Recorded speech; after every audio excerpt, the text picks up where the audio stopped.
I gotta be honest, this was pretty scary.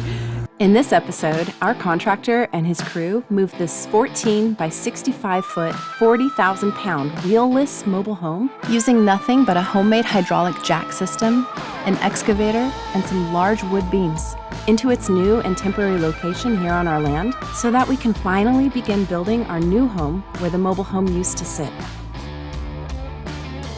We had a mishap. Suddenly we started hearing really loud creaking and looked at the house and it was moving and it shifted and it crashed down a little. It does look like that house went through a tornado and landed in Oz.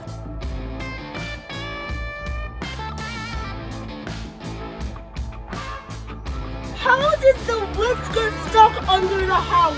Yeah, that's creepy. I don't like that. We are Hidden Creek Family Ranch, a 3-generational family teaming up to build our homestead from scratch in North Idaho. With all of the snow in the nearby mountains melting, our creek was the fullest it would be for the rest of the year. So David wasted no time dropping lines in the creek to see what we could pull out. Rainbow trout, brook trout, and northern pike minnow were among the first of the season. Are you gagging right now? I'm totally gagging right now. And then you feel all the way until you can feel the spine. And if you see him move a little bit, it's not because he's still alive. It's because there's still nerves that are active. Among the several species of wildlife on our land, we're especially grateful for the fish. As we become more established as homesteaders, our goal is to become less dependent on food that is grown, caught, and raised by others. Look at us using our free water out of our well to clean the free fish that we caught in our creek. Okay. So the abundance of large, healthy fish in the creek is really valuable to us. But we aren't the only ones fishing here. With an estimated population of a little over 200 in Idaho, we feel incredibly fortunate to have about 8 bald eagles on our property daily.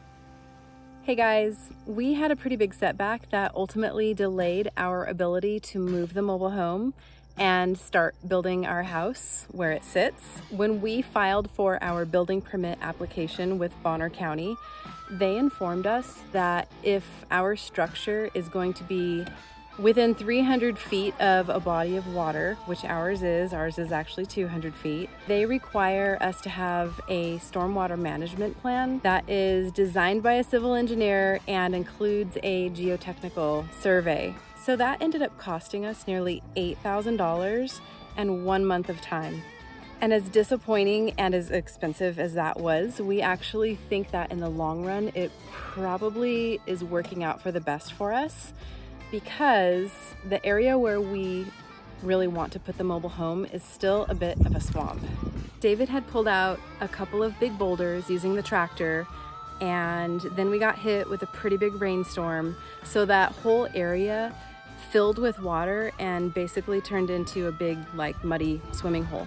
And it needed to be drained and needed time to dry out. Otherwise, there's no way that our contractor would be willing to put the mobile home there. It was just absolutely saturated. So if we hadn't had that extra time, we probably wouldn't be able to put the mobile home where we really wanted it, and we would have ended up being stuck putting it somewhere else where we really just didn't want it to be.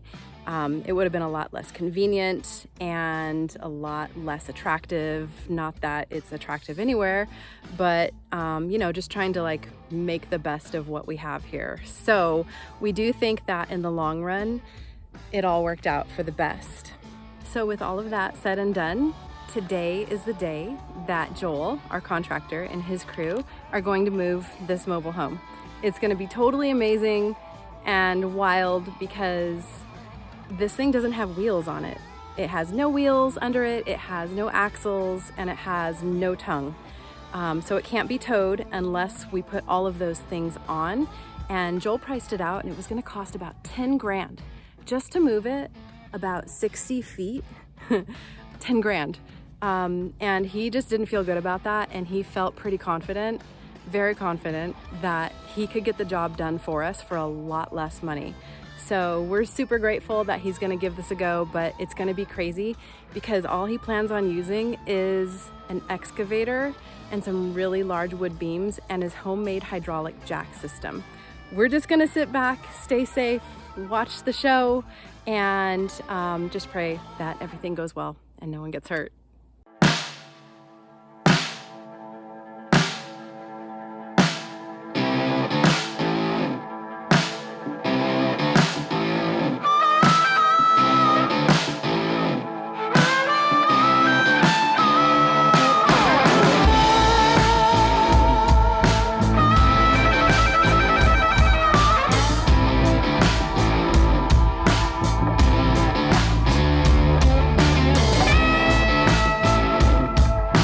Have a truck full of gravel to lay down as a foundation for the mobile home once all of the excavation is done. That's a cool truck. For drainage, let's just get an excavator. I love that idea.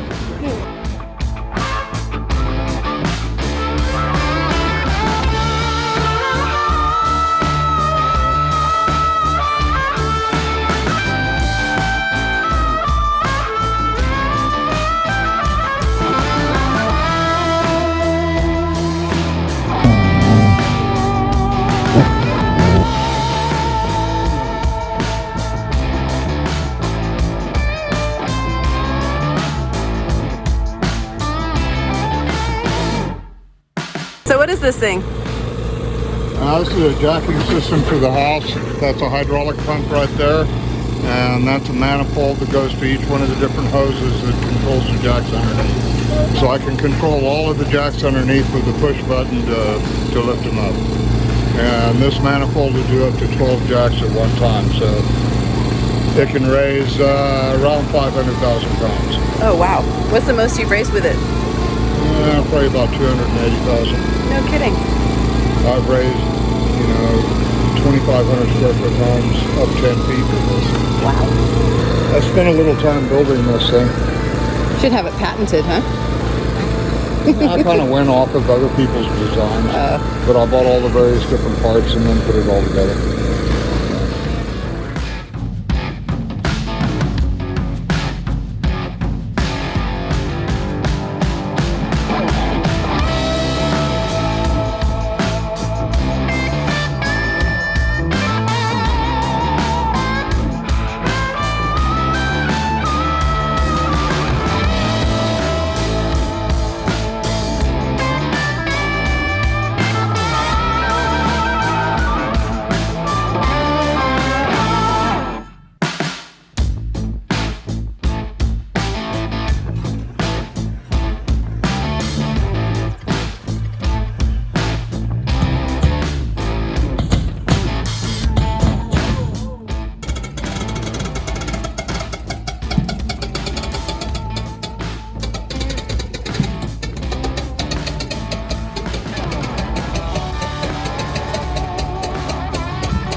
So this is our progress. The mobile home used to be sitting right here. Here's the well, which was at the front corner. And now it's all the way pushed over in this direction here, basically where our driveway is. And I gotta be honest, this was pretty scary. It was very loud and creaky, and this mobile home is like a 1994, so it's up there in age and it's got some brittle bones, but it's holding up. The guys are doing an amazing job. They're keeping it together, And so far we're rolling. Nothing's gone wrong yet. We realize that at any point things could go wrong. And if we can actually position this mobile home into this location right over here where Nate packed down some gravel, we're good to go. Back on again, here it is.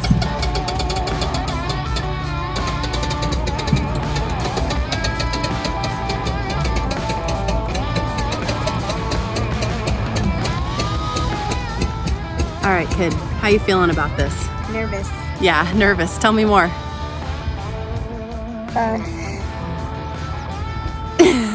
What more can she say? She's really nervous. It's hard to talk when you're nervous. You just told me that you were worried about something. What was it?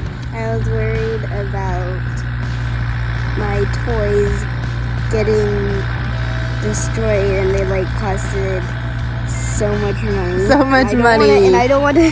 Yeah. Well, and you just love them so much, Yeah. right? Yeah. Yeah. They're gonna be fine. All right. I'm also really worried that the house will fall down and I won't be able to sleep in my bed ever again. Oh, well, you know, your bed is removable. We can pull your bed out, right? It's just a bunk bed. And when we moved into this place, we knew that we were only going to be here temporarily anyway. This mobile home isn't our home. It's just been a temporary shelter, and it's been good for us, right? Mm-hmm. It's been really good for us. But if we don't do this, we can't build our house right here in this amazing, beautiful meadow. So we got to do what we got to do, and sometimes things are a little scary, but these guys have control of the situation. At least it feels like. Oh, it's a little scary.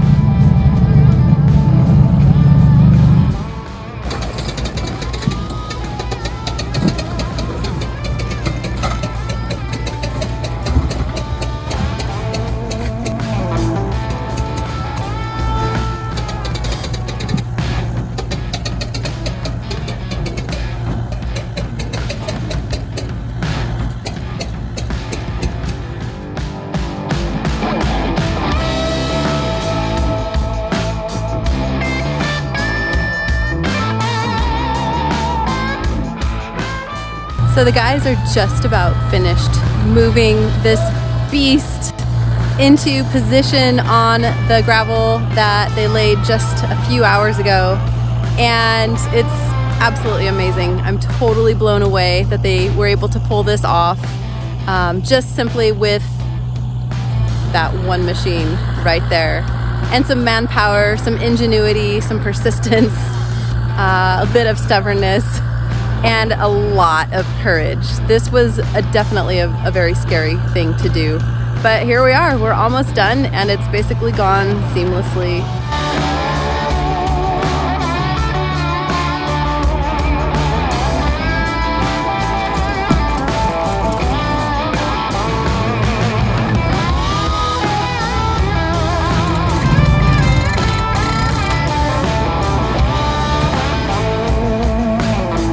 Well, that is a wrap for the day. The guys got this mobile home into position.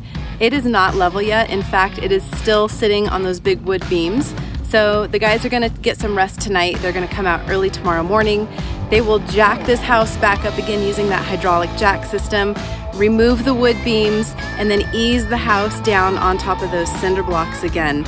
Then they're gonna go ahead and level it and then get us hooked up to utilities, and we should be able to get our house back in order. It looks like a tornado blew through and picked up our house and spun it 90 degrees and set it down over there. What we really need is a couple of witch's legs underneath, witch of the north, whatever. Dude, let's do it.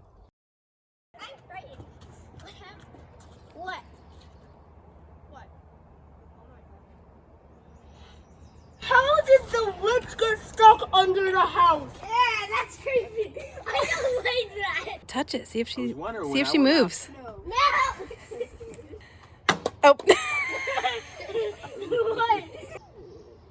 What? I pushed it.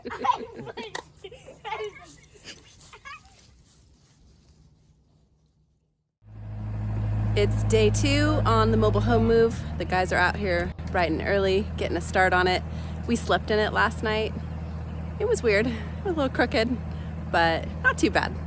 So everybody got a good night's sleep for the most part, and hoping that the rest of today goes well, just like it did yesterday, and no one gets hurt.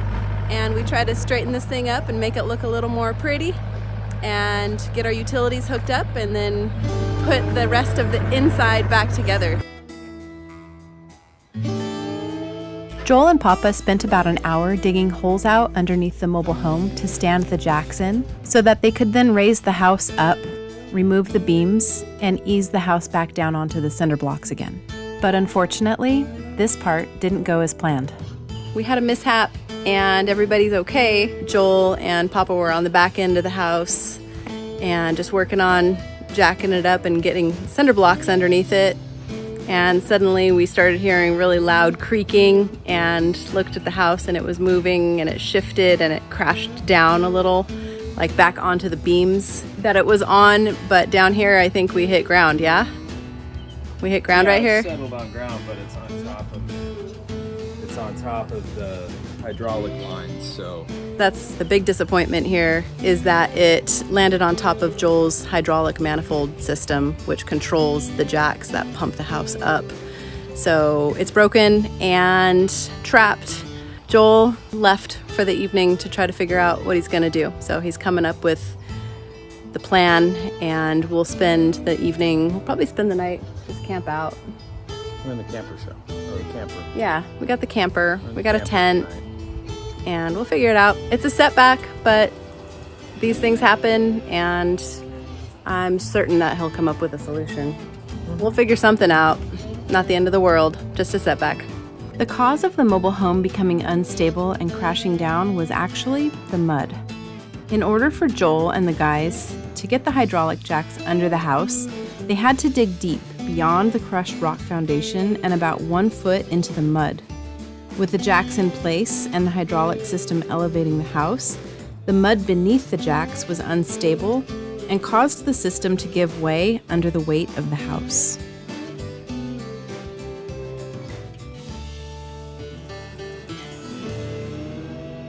After the mishap yesterday with the mobile home, Joel took his hydraulic manifold system back to his shop, reconfigured it. It's a little different than it used to be, but he came back today and he's feeling like hopefully he's gonna be able to pull this off and finish the job and get that mobile home set and leveled. Joel and his crew spent the day slowly and carefully raising the house off of the wood beams using his newly repaired hydraulic jack system, and then slowly lowering it down onto the stacked cinder blocks.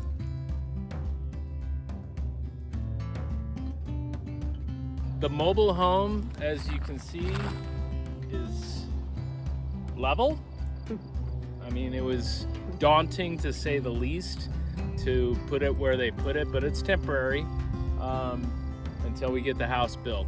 It's good. We're really super grateful, and we're not going to sleep in it tonight. We are going to just let it settle, just sitting in place. The ground is still, quite soft under it, so we're going to see if it moves or shifts. Joel and Papa are going to be back out here tomorrow. They're just going to check it out and do final inspection.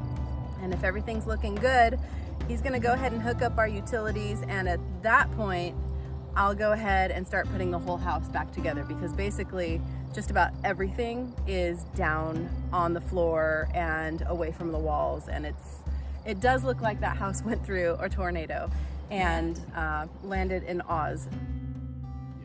We're happy with where it is temporarily. It's obviously a bit crowded. We don't want to leave it there. We will not be leaving it there. But this is a place for us to sleep and shower and cook and homeschool and just live comfortably while our house is being built right over here in this beautiful meadow. This was major. This was a huge move, and we're pretty happy to say that it's now behind us. Joel is happy to say that it is now behind him, and he's never gonna do this again. He's over it. Okay, I guess we're done. We're done. Yeah, cut. Got it.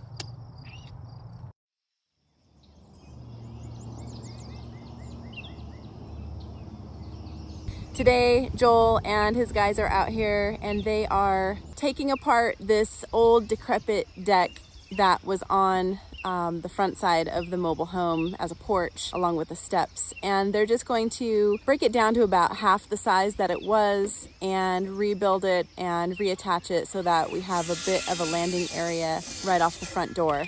They're just gonna do something real simple, clean it up, and just make it safe for us. Well, you guys, they did it. Joel and his crew got this mobile home moved into our temporary location.